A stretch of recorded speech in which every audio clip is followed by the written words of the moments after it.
हर बच्चे का पॉटी करने का एक थोड़े टाइम बाद में, आई एम सॉरी टू से बट येस, कुछ पेरेंट्स लेजी होते हैं जो 4 से 5 साल तक बच्चे को डायपर ही पहनाते हैं। बच्चा थोड़े टाइम में बच्चा जो है एक पैनिक स्टेट में आ जाएगा और एक डर जाता है। तब फिर वो राइट टाइम है जहाँ पर आप बच्चे को बिल्कुल हैसल फ्री होके बैठा सकते हैं।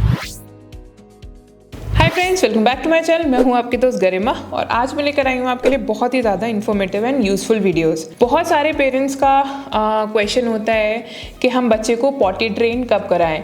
कुछ पेरेंट्स होते हैं कि भाई हमने अपने बच्चे को 6 महीने, जैसी बैकबोन स्टेबल होती है बच्चे की, 6 महीने 8 महीने 9 महीने के बाद में हमने अपने बच्चे को पॉटी ट्रेन कराना शुरू कर दिया है, बट बच्चा अभी तक पॉटी ट्रेन नहीं हुआ है। कुछ बोलते हैं कि जितना जल्दी पॉटी ट्रेनिंग शुरू कर दो उतना ही ज़्यादा अच्छा है, उतना ही जल्दी आप डायपर फ्री हो जाओगे और हैसल फ्री हो जाओगे। बट एक्चुअल में पॉटी ट्रेनिंग कब करानी चाहिए, ये सारी चीज़ें आज इस वीडियो में मैं डिस्कस करने जा रही हूँ। So without wasting any time, let's get started. So guys, पहले हम ये समझ लेते हैं कि पॉटी ट्रेनिंग का एग्जैक्टली मीनिंग क्या होता है। क्या पॉटी ट्रेनिंग का मीनिंग ये होता है जो बच्चे को आप सिखा रहे हैं, या पॉटी ट्रेनिंग का मीनिंग ये होता है कि बच्चा और आप मिलके उस ट्रेनिंग को प्रोसीड कर रहे हैं, यानी कि जहाँ पर आप ये समझे कि बच्चा भी अब आपको सिग्नल्स देने लग गया है, इंटीमेशन करने लग गया है, वो सिम्टम्स देने लग गया है कि ठीक है अब मेरा राइट टाइम है जहाँ पर मैं स्टेबिलिटी तरीके से बैठ सकता हूँ और मैं पॉटी ट्रेन हो सकता हूँ। यानी कि बच्चा जब आपको राइट सिग्नल्स देना शुरू हो जाए तब पेरेंट्स एक एक्टिव मोड में आए हैं पॉटी ट्रेनिंग के, कि ठीक है अब पेरेंट को भी पता है कि ठीक है अब बच्चा मेरा जो है, जब मैं उसको सीट पे बिठाती हूँ या बिठाता हूँ तब वो क्रैंकी नहीं हो रहा है, रो नहीं रहा है अपनी। अगर उसको बच्चे को पॉटी भी आ रही है और आप उसको ज़बरदस्ती भी बिठा रहे हो, मेक श्योर कि वो पॉटी नहीं करेगा और उसको वो रेजिस्टेंस बिल्ड करेगा। सो हमें उस रेजिस्टेंस को बिल्ड नहीं करना। आप सिखा रहे हैं, बहुत बढ़िया बात है, बट वहाँ पर आपको ये भी समझना है कि सिर्फ आपके सिखाने से कुछ नहीं होगा। बच्चे का भी मेंटली और फिज़िकली दोनों तरीके से तैयार होना बहुत ज़्यादा ज़रूरी है। यानी कि बच्चा जो है वो सिग्नल्स देना अपने शुरू करे। अब बच्चे के कौन कौन से सिग्नल्स होते हैं उसके ऊपर मैंने वीडियो बना के रखी हुई है, वो मैं आपको डिस्क्रिप्शन बॉक्स में लिंक शेयर कर दूंगी कि कौन कौन से ऐसे सिग्नल्स होते हैं, सिम्टम्स होते हैं जब बच्चा जो है वो आपको बताता है कि ठीक है now I am prepared for potty training, अब आप मेरे को करा सकते हो, अब मैं नहीं रहूँगा, मैं क्रैंकी नहीं हूँगा, मैं अपनी पॉटी होल्ड नहीं करूँगा। आपको ये बहुत ज़्यादा इंपॉर्टेंट है कि बच्चे के सिग्नल्स को देखना कि अब वो तैयार है। जब बच्चा तैयार हो जाता है तब आप फिर अपने एक फोर फ्रंट पर आएँ एंड फिर उसके बाद में आप उसको पॉटी ट्रेन कराना शुरू करें। हर बच्चे का पॉटी करने का एक थोड़े टाइम बाद में वक्त बन जाता है कि मुझे इस टाइम पर पॉटी करनी है। कुछ बच्चे होते हैं मॉर्निंग वाले होते हैं कि ठीक है मुझे मॉर्निंग में इतने बजे से इतने बजे तक पॉटी करनी है। कुछ बच्चे होते हैं कि जो नाइट टाइम वाले होते हैं कि उनको रात में ही पॉटी आती है, दिन में आप कितना भी ट्राई करते रहें वो नहीं करेंगे। सो हर बच्चे की जो बॉडी क्लॉक होती है वो अलग अलग टाइम पर सेट होती है। तो उस अकॉर्डिंगली आपको जब पता है कि जब बच्चा पहली बात रेडी हो गया है तो आप बिल्कुल उस टाइम के लिए बिल्कुल फिक्स हो जाइए। दूसरी चीज़, जब आप पॉटी ट्रेन करते हैं तो बच्चे की कुछ एसेंशियल चीज़ें आप अपने पास में ला के रखें। यानी कि बच्चे का जो एक छोटा सा पॉट आता है, अगर बच्चे की हाइट थोड़ी रिलेटिवली छोटी है और बैठ नहीं पा रहा तो बच्चे के छोटे छोटे पॉट्स आते हैं, कलरफुल पॉट्स आते हैं, उससे बच्चा जो है अट्रैक्ट होता है। तो वो पॉट्स आप ला के रखें। अगर बच्चा आप पॉटी सीट पर आप उसको रख सकते हैं तो स्टेपर्स आते हैं बच्चे के, जिससे कि आप पॉटी सीट पॉट के ऊपर ही रख दें, आराम से बच्चा बैठ जाएगा। छोटी सी पॉटी सीट आती है, एक स्टेप होता है, आप उसके ऊपर रख दें, बच्चा जो है आराम से बैठ जाएगा और उसमें आराम से पॉटी कर सकता है, कंफर्टेबली पॉटी कर सकता है। थर्ड थिंग, बच्चे को इधर उधर आपको पॉटी या सुसु नहीं कराना है। आपको बच्चे को उसको दिमाग में ये डालना है कि जो पॉटी और सुसु होता है वो आपका वॉशरूम में ही होगा, इधर उधर नहीं होगा। सो ये 2-3 चीज़ें आपको बिल्कुल ध्यान में रखनी है। एंड जब भी आप, हर मदर को पता होता है, हर पेरेंट को पता होता है कि बच्चे की बॉडी क्लॉक क्या है, तो उस समय के आसपास में आप बच्चे को वॉशरूम ले जाएं, उसको पॉट में बिठाएं, कुछ चीज़ में एंगेज कर सकते हैं, या तो आप किसी कंटेंट में एंगेज कर दीजिए उसको, या फिर आई टू आई कांटेक्ट बनाइए, बात करिए बच्चे के साथ में, इंटरेक्ट करिए, एंगेज करके बिठाइए, जिससे कि वो थोड़ी देर बैठे एंड अपने आप पॉटी जो है वो रिलीज़ कर देगा अपने एक पर्टिकुलर टाइम पे जो भी उसकी बॉडी क्लॉक बनी हुई है। नाउ अब सूसू के लिए क्या करना है।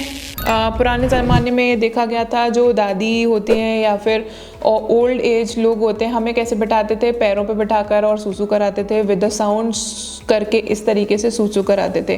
ठीक है, वो चीज़ प्रोसीजर ठीक है, उससे बच्चा कभी कभी ट्रिगर हो जाता है एंड यूजुअली कर देता है, बट इसका मतलब ये नहीं है कि बच्चा जो है पॉटी या सूसू ट्रेन हो गया है। ये बिल्कुल राइट तरीका नहीं है। कुछ होते हैं 3 महीने 4 महीने 5 महीने के बच्चे को अपने पैर पे बिठा के, जिससे कि उसके बैकबोन को सपोर्ट मिले, उसमें ही कराना शुरू कर देते हैं, बिठाकर कराना शुरू कर देते हैं। जहाँ पर जो कल्चर लंगोट या फिर कॉटन नैपीज़ का होता है, वहाँ पर अर्लीस्ट तरीके से अर्ली टाइम्स में ही बिठाना बच्चे को शुरू कर देते हैं अपने पैरों पे, बैक का सपोर्ट लेके, जिससे कि बच्चा जो है वो जल्दी से जल्दी सीख जाए। बट हमें अगेन यहाँ पर यही सोचना है कि क्या बच्चा रेडी है सूसू ट्रेन होने के लिए, पॉटी ट्रेन होने के लिए। वो चीज़ सबसे ज़्यादा इंपॉर्टेंट है। अगर सूसू या पॉटी ट्रेन होने के लिए बच्चा कम्प्लीटली रेडी होगा तो वो फटाफट से उस चीज़ को 10 से 15 दिन में अडेप्ट कर लेगा और वो राइट जगह पर, जहाँ वॉशरूम है वहीं पर ही जाके करेगा। तो कुछ चीज़ें आपको बच्चे को रिमाइंड करवानी कि हमेशा टॉयलेट, सूसू, पॉटी जो होता है वो वॉशरूम में ही होता है। अननेसेसरी इधर उधर बच्चे को नहीं करवाना। तो वो एक उसकी थोड़े टाइम में एक हैबिट बन जाएगी, तो वो वहीं जाके करेगा। फिर उसके बाद में सेकंड चीज़ आती है, ये तो होगी प्राइमरी चीज़। सेकंड चीज़ आती है उसको एक राइट टाइम की हैबिट डलवाना। कुछ बच्चों को मैंने देखा है कि कभी भी टाइम पर टाइमली, जैसा कि मॉर्निंग का एक टाइम होता है अपने आप को रिलीज़ करने का, उस समय नहीं करते, कुछ आफ्टरनून में करते हैं, रात में करते हैं, या फिर रात में दूध वगैरह पीने के बाद में करते हैं। जब आपको लगे कि ठीक है बच्चे ने एक हैबिट डेवलप कर ली है पॉटी की, या वो बता देता है, इशारा दे देता है, तो आप उसको बिठा देते हैं पॉट में और वो अपने आप को रिलीज़ कर देता है। देन फिर नेक्स्ट स्टेप आता है कि बच्चे का टाइमिंग सेट करना। तो धीरे धीरे करके आपको स्टेप बाय स्टेप उसको एक मॉर्निंग के टाइम पर थोड़ा सा बिठाना है। 10 से 15 मिनट बिठाइए उसको पॉट पे। नहीं आता है तो ज़बरदस्ती नहीं करनी कि ज़बरदस्ती बिठा रहे हैं, बच्चा चीख रहा है, फिर भी आप उसको दबा रहे हैं, होल्ड कर रहे हैं, प्रेशराइज कर रहे हैं उसको। इस तरीके से बच्चा नहीं करेगा। रोज़ाना आपको भी एक एफर्ट मारना पड़ेगा, रोज़ाना एक टाइम पर उसको पॉट में बिठाना पड़ेगा, जिससे कि उसकी जो माइंड और बॉडी क्लॉक है वहाँ पर उसको ब्रेन को इंटीमेशन जाए कि ठीक है ये टाइम है। धीरे धीरे करके 15 से 20 दिन में, 1 महीना या 1.5 महीने में बच्चा जो है उस टाइम पर भी आ जाएगा। सो कभी भी बच्चे को प्रेशराइज नहीं करना है। स्पेशली 18 मंथ्स के बाद में बच्चा जो है वो सेंसेस उसके डेवलप हो जाते हैं, तो वो अपने आप को एक्सप्रेस करना शुरू कर देता है, थोड़ा थोड़ा बोलना भी शुरू कर देता है। और जब बच्चा 1.5 से 2 साल का होता है अप्रॉक्सीमेटली, तब वो बोलना भी शुरू कर देता है, शूशू आई, पॉटी आई, इस तरीके से अपने आप को एक्सप्रेस करना शुरू कर देता है। तब फिर वो राइट टाइम है जहाँ पर आप बच्चे को बिल्कुल हैसल फ्री होके बैठा सकते हैं।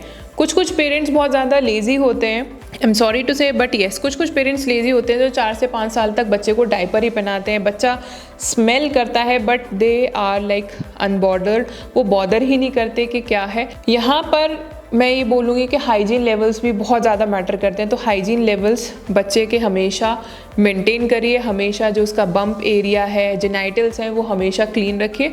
अदरवाइज़ उसको यूरिनरी इन्फेक्शन वगैरह की प्रॉब्लम होनी शुरू हो जाएगी। और अगर आप ज़ोर ज़बरदस्ती भी करते हैं, आप बहुत कॉन्शियस रहते हैं, आप बहुत ज़ोर ज़बरदस्ती करते हैं बच्चे को पॉटी ट्रेन कराने के लिए, तो भी वो बच्चे के लिए ठीक नहीं है, क्योंकि थोड़े टाइम में बच्चा जो है एक पैनिक स्टेट में आ जाएगा और एक डर जाता है, तो वो पॉटी भी होल्ड करना शुरू कर देगा। उससे क्या होगा, उसको कॉन्स्टिपेशन, फिशर, पाइल्स, इन सब चीज़ों की प्रॉब्लम होनी शुरू हो जाएगी। तो बच्चे को प्रेशराइज नहीं करना है, उसकी इंडिकेशंस जानने हैं और फिर उसके बाद में धीरे धीरे करके उसकी हैबिट डेवलप करवानी है। बहुत ही इस तरीके से अगर करेंगे तो हम 15 से 20 दिन में मैक्सिमम उसकी एक अच्छी प्रॉपर हैबिट डलवा सकते हैं। कम्प्लीटली बच्चा जो है वो पॉटी ट्रेन हो सकता है, या हो सकता है कि इससे पहले भी हो जाए। 1 महीने से लेकर 1.5 महीने में उसकी एक रेगुलर टाइम की उसकी क्लॉक भी बन जाएगी। तो बहुत ही ज़्यादा सिंपल है पॉटी ट्रेन कराना। बस आपको अपने बच्चे को भी थोड़ा सा टाइम देना पड़ेगा, थोड़ा सा उसको अडेप्ट करने के लिए भी उसको मौका दीजिए, उसको टाइम दीजिए एंड पेशेंटली थोड़ा सा वर्क करना पड़ेगा। That's it. So friends, hope आपको मेरी वीडियो पसंद आई होगी। प्लीज़ लाइक एंड शेयर करना ना भूलें, चैनल को सब्सक्राइब ज़रूर करें एंड अपने कमेंट्स मेरे साथ में कमेंट बॉक्स में ज़रूर शेयर करें। So then see you soon in the next video. Thank you.